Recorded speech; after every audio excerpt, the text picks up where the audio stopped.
जोहार, नमस्कार, आदाब, सत श्री अकाल। आज एक नए वीडियो में आप लोग फिर से स्वागत करते हैं।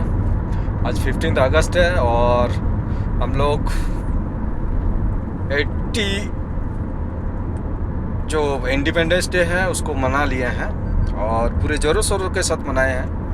आप लोग को लाइव वीडियो के माध्यम से बहुत सारे लोग देख लिए होंगे और जो भी लोग नहीं देखे हैं उन लोगों को लिए मैं यह बताना चाहता हूँ कि हम लोगों को अभी इंडिपेंडेंस डे के दौरान जो तिरंगा यात्रा स्टूडेंट के द्वारा निकाला गया था, उस तिरंगा यात्रा में शामिल हो करके अभी वापस आ रहे हैं, रास्ते में हैं। परंतु तिरंगा यात्रा में एक बहुत बड़ी जो चीज़ उभर करके आया, हम लोगों ने देखा कि देवेंद्र नाथ महतो जो कि स्टूडेंट लीडर के रूप में जाने जाते हैं और आप लोगों को पता ही होगा कि ये तकरीबन मोर देन 14 डेज से ये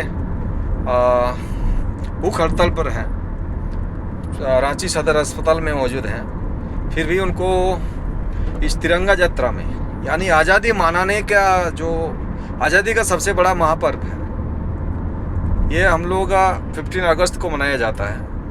परंतु इस आज़ादी का महापर्व में भी उनको हॉस्पिटल से निकलने का मौका नहीं दिया गया है। प्रशासन के द्वारा इस तरह का रवैया अपनाया गया है, तो काफ़ी दुखद है।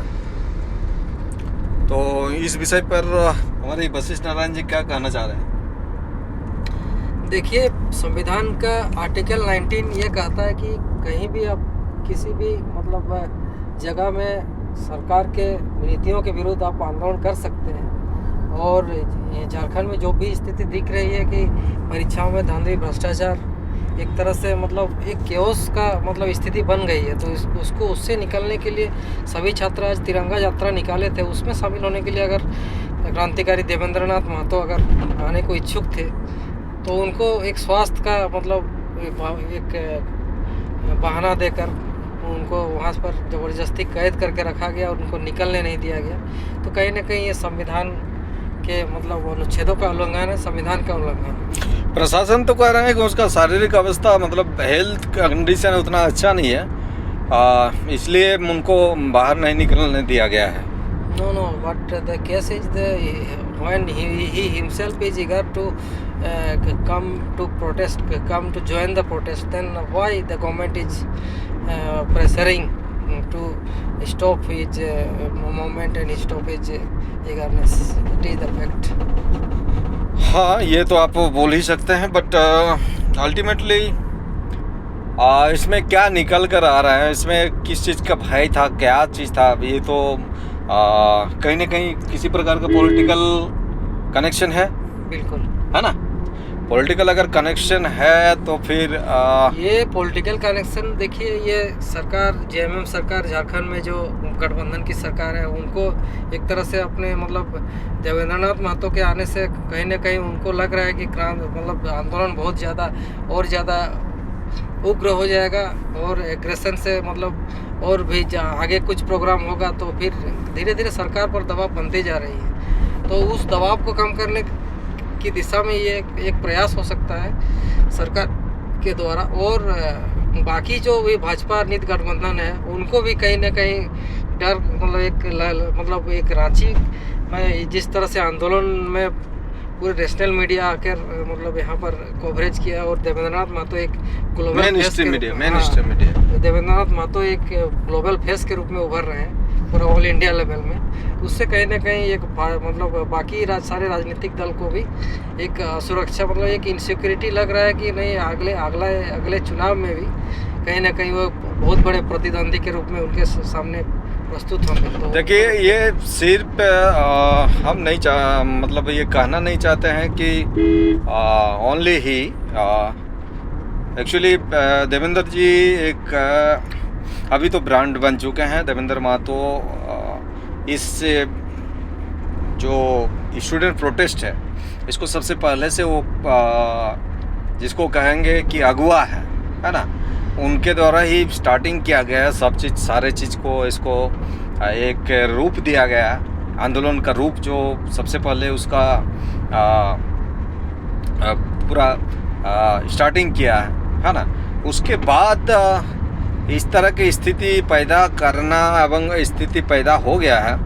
तो आगे चल करके जैसे कि आज की तिरंगा यात्रा देखें और युवाओं की बात सुन करके ऐसा लग रहा था कि युवाओं का कहना था, मतलब स्टूडेंट्स जितने सारे थे उन लोगों का कहना था, ये मेरी बात नहीं है, एक्चुअली हमारी बात नहीं है, हम लोग इस प्रोटेस्ट में लोगों से मतलब मिल के जो कुछ भी समझे हैं तो उस चीज़ को मैं यहाँ बता रहा हूँ। युवाओं का कहना था कि ये गांधी का देश जितना है उतना ही भगत सिंह का भी देश है। देखिए, हम लोग गांधीवादी अभी नीति अपना रहे हैं। हम लोगों ने अब तक किसी प्रकार की हिंसा का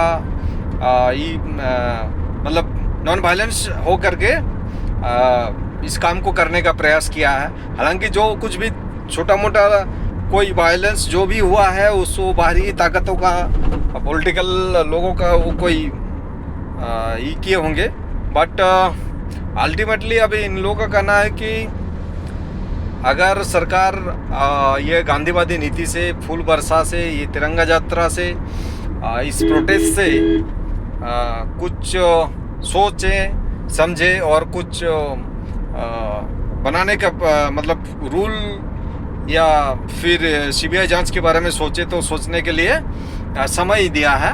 अदरवाइज उन लोगों का कहना है कि आगे चल करके हम लोग कि ये भगत सिंह वाला नीति अपनाएंगे। ठीक है, बिल्कुल। आपका क्या कहना है इस पे?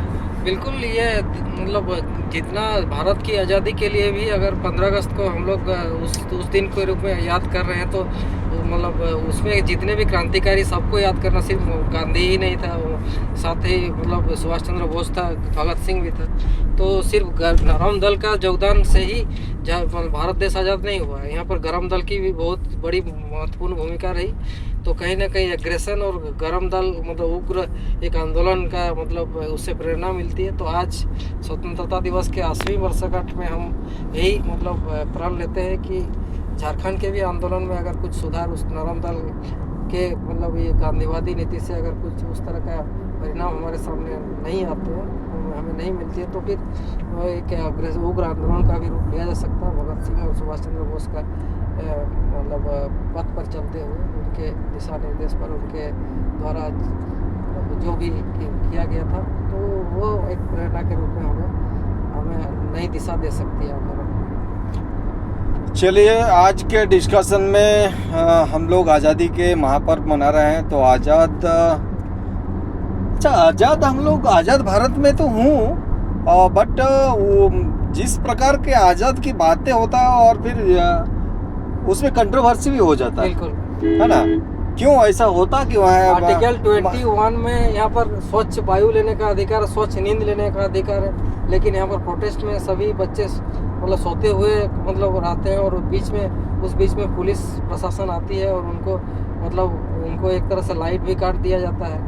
उसके बाद उनको मतलब एक तरह से मतलब एक थ्रेटनिंग दिया जाता है कि सबसे नाम वगैरह लिया जाता है, फिर उनको घर से फ़ोन किया जाता है। तो ये सब कहीं ना कहीं आप आज़ादी का उल्लंघन है एक तरह से। हाँ, मतलब एक आज़ादी का मतलब हम लोग उत्सव मना रहे हैं, लेकिन उसी आज़ादी के दिन जिस तरह से देवेंद्रनाथ महतो के साथ एक बर्ताव किया गया, तो कहीं ना कहीं आज़ादी का एक दुरावा मतलब अपने आप में एक मतलब एक कंट्रोवर्शियल मतलब एक मुद्दा बन गया कि हम सही में आज़ाद हैं कि नहीं। इस तरह की अगर रवैया किसी प्रशासन के द्वारा उठाया गया होगा हुआ ही है, वो लाइव है, मौजूद है, वीडियो है उसका मौजूद है। तो ऐसा इस तरह का रवैया आप लोगों ने सबको देखा होगा। तो इस तरह का रवैया प्रशासन की तरह नहीं उठाना चाहिए था। अगर किसी प्रकार का हेल्थ इशू है, इससे पहले भी बहुत बार हुआ है। नहीं, बात ये देवेंद्रनाथ महतो के द्वारा आंदोलन जेपीएससी के लिए ही वो लोग शुरू में 6 जेपीएससी 7 जेपीएससी सब में कर, वहाँ भी उस तरह से रात को वो लोग को डिटेन किया जाता है, रात को उठा के ले जाया जाता है। तो कहीं ना कहीं मतलब आपको अच्छी नींद लेने का अधिकार है। आर्टिकल 21 मतलब आपको प्रोवाइड करता है कि आप अच्छी नींद ले, अच्छी वायु मतलब अच्छी हवा ले, मतलब अच्छा लाइफ जीने का अधिकार मिले आपको, live and let to live वो कहता है। लेकिन उसके मतलब बावजूद इस तरह से सरकार के द्वारा इस तरह से अगर कुछ कार्रवाई की जाती है तो कहीं ना कहीं एक विरोधाभास वाली बात हो जाती है। तो इसके मतलब इसके लिए सभी को नहीं, मेरा कहना यह है कि अगर किसी प्रकार की सेहत से जुड़ी कुछ खबर ऐसा था बिल्कुल। तो उसको एम्बुलेंस के साथ भी प्रोवाइड किया जा सकता था ना। हाँ, जिस ऐसे तरह बस- से आपको हाँ। वहाँ पर विधानसभा घेराव के दिन उनको ले जाया गया, एम्बुलेंस में ही ले जाया गया। हाँ। तो उसी तरह से यहाँ भी ले लाया जा सकता है। अगर आज़ादी का तिरंगा यात्रा में कुछ देर के लिए ही सही, अगर एक बार शामिल हो जाते हैं तो उसमें दिक्कत क्या था सरकार को? उसने आज़ादी प्रशासन के को- दिन ही उनको आज़ादी नहीं मिल रही है, तो ये बहुत बड़ी बात हो रही है। बहुत बड़ी बात है ये। इसका घोर निंदा करता हूँ मैं। आप क्या सोच रहे हैं? बिल्कुल, ये मतलब डोंगरी विधायक जयराम महतो के द्वारा भी हाँ, बयान इसको दिया गया। बयान दिया गया, इसका घोर निंदा किया गया है। और इस तरह की ये रवैया प्रशासन के द्वारा नहीं होना चाहिए था। आशा है इससे कुछ सीख लेंगे सरकार और इसके बारे में थोड़ा सा सोचें और स्टूडेंट के हित में कुछ फैसला लें, ताकि आगे चल करके स्टूडेंट के साथ जो कुछ भी होगा सही होगा। धन्यवाद, जोहार रहेगा। अंत में और एक बार आज़ादी का इस महापर्व पर आप सभी को, जितने सारे इस वीडियो को देख रहे हैं, आप सभी को ढेर सारे शुभकामनाएं। जोहार, नमस्कार, जय हिंद।